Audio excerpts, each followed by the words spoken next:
안녕하세요. 미국 주식을 공부하면서 투자하고 있는 빅손입니다.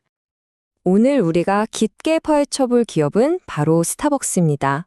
최근 몇 년간 좀 부진했었죠. 그런데 새로운 CEO가 오면서 정말 대대적인 체질 개선에 나섰는데요. 과연 스타벅스의 이 큰 베팅이 성공적인 턴어라운드의 신호탄이 될 수 있을지 가장 최신 실적 발표를 통해서 그 가능성을 한번 샅샅이 뜯어보겠습니다. 모든 투자자들이 정말 숨죽여 기다렸던 바로 그날 10월 29일이었습니다. 시장이 딱 마감된 직후에 발표된 이 보고서는요. 그냥 단순한 분기 성적표가 아니었어요. 이건 스타벅스의 미래가 걸렸다? 그야말로 명운을 건 발표라고 할 수 있었죠. 자, 그럼 월가의 모든 시선을 한 번에 사로잡았던 가장 중요한 헤드라인, 그 핵심 숫자부터 바로 확인해 보겠습니다. 정말 오랜 기다림 끝에 찾아온 아주 의미 있는 돌파구였거든요.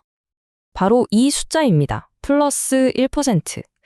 언뜻 보기에는 1%가 뭐야, 작아 보일 수 있는데요. 하지만 지금 스타벅스에게 이 숫자는 정말 천금과도 같은 의미를 가집니다. 왜냐하면 무려 7분기, 그러니까 거의 2년 가까이 계속되어 온 마이너스 성장의 고리를 드디어 끊어냈기 때문입니다. 특히 이 동일 매장 매출이라는 게 기존 매장들이 얼마나 장사를 잘하고 있는지 그 건강 상태를 보여주는 가장 핵심적인 지표거든요. 그래서 이 수치가 플러스로 돌아섰다는 것, 이게 바로 이번 실적 발표 최고의 뉴스라고 할 수 있습니다. 하지만 이 긍정적인 헤드라인 하나만 보고 와, 좋아졌다 환호하기엔 아직 좀 이릅니다. 지금부터는 성적표의 다른 항목들을 쫙 살펴보면서 그 안에 숨겨진 또 다른 이야기들을 한번 파헤쳐 보겠습니다. 자, 표를 보시면 상황이 한눈에 딱 들어오죠. 매출은 예상치를 훌쩍 뛰어넘었고요. 가장 중요했던 동일 매장 매출 역시 시장이 마이너스를 전망했는데 이걸 뒤엎고 플러스 성장을 기록했어요. 그런데 말이죠. 주당 순이익, 그러니까 수익성은 예상에 미치지 못했습니다. 한마디로 매출은 서프라이즈, 이익은 쇼크 수준의 정말 엇갈린 결과가 나온 겁니다. 바로 이 두 그림이 이번 실적의 딜레마를 아주 정확하게 보여줍니다. 왼쪽에서는 회복의 청신호를 쳤는데 오른쪽에서는 수익성이 크게 나빠진 모습이죠. 아니 도대체 왜 이렇게 매출과 이익이 완전히 반대 방향으로 가고 있는 걸까요? 특히 회계 기준으로 본 순이익은요. 전년 대비 무려 85%나 폭락했습니다. 매출이 늘었는데 이익이 이렇게까지 곤두박질 친 이유, 바로 이 질문에 대한 답 속에 스타벅스의 미래 전략이 모두 담겨 있다고 볼 수 있습니다. 그 이유는 바로 새로운 CEO 브라이언 니콜이 아주 강력하게 밀어붙이고 있는 Back to 스타벅스라는 이름의 대규모 턴어라운드 전략 때문입니다. 그러니까 지금 우리가 보고 있는 이 엇갈린 숫자들은 사실상 의도된 결과물이라고 할 수 있는 거죠. 이익이 급감한 건 회사가 미래를 위해서 단기적인 출혈을 감수했기 때문이에요. 실적이 안 좋은 매장 627개를 정리하는 데 막대한 비용을 썼고요.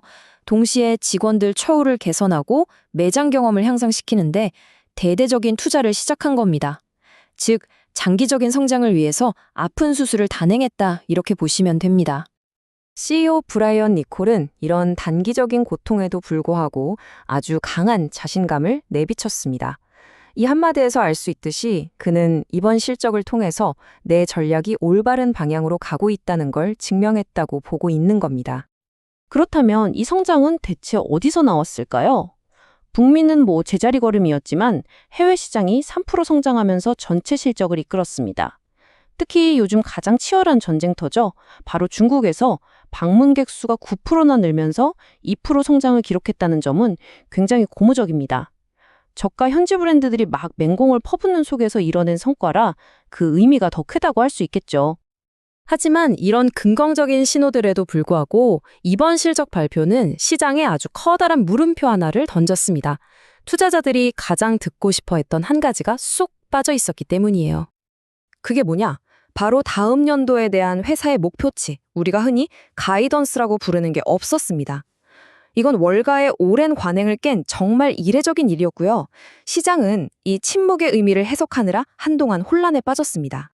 한 애널리스트가 남긴 이 매우 이례적이다라는 평가는 당시 월가의 분위기를 그대로 보여줍니다.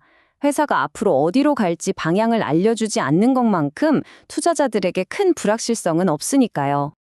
스타벅스가 내놓은 설명은 신중함이었습니다. 대규모 체질 개선 과정은 변수가 많고 회복세가 언제나 이렇게 직선으로 쭉 올라가지는 않을 거다, 이런 거죠. 섣부른 약속으로 시장의 신뢰를 잃기보다는 확실한 성과로 보여주겠다, 이런 의지로 해석됩니다. 자, 그럼 이 모든 복잡한 상황을 싹 정리해서 지금 스타벅스를 지켜보는 우리 투자자들이 가장 중요하게 짚어야 할 핵심 포인트들을 정리해 보겠습니다. 현재의 월가의 시선이 얼마나 극명하게 엇갈리는지 이 차트가 딱 보여줍니다. 턴어라운드 성공에 베팅하는 쪽은 $125까지 내다보는 반면에 불확실성을 우려하는 쪽은 $76라는 아주 보수적인 시각을 유지하고 있죠. 이 넓은 간극 자체가 바로 지금 스타벅스가 처한 현실입니다. 강세론자, 그러니까 불들은 회복의 신호에 주목하면서 장기적으로 보면 지금이 매수 기회다라고 말합니다. 반면에 약세론자, 즉 베어들은 당장 무너진 수익성과 가이던스가 없다는 그 안개를 가리키면서 이건 너무 위험하다라고 경고하고 있죠. 여러분은 어느 쪽 주장에 더 마음이 가시나요? 앞으로 이 안개가 거칠지 않을지 알려줄 바로미터는 딱 이 세 가지입니다. 첫째, 가장 큰 시장인 미국에서의 매출 회복세가 연말 쇼핑 시즌까지 쭉 이어지는지. 둘째, 중국에서 수많은 경쟁자들을 상대로 점유율을 지켜낼 수 있는지. 그리고 마지막으로 가장 중요한 것, 바로 내년 1월에 있을 투자자의 날 행사입니다. 스타벅스가 바로 이 자리에서 드디어 구체적인 미래 청사진을 공개하겠다고 약속했거든요.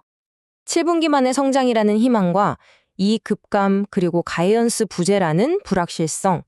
스타벅스는 과연 진정한 회복을 향한 커피를 내리고 있는 걸까요? 아니면 아직은 쓴맛이 더 강한 걸까요? 그 답은 앞으로 몇 달 안에 시장이 보여주게 될 겁니다. 투자에 도움이 되셨다면 구독과 좋아요, 댓글, 알림 설정 부탁드립니다.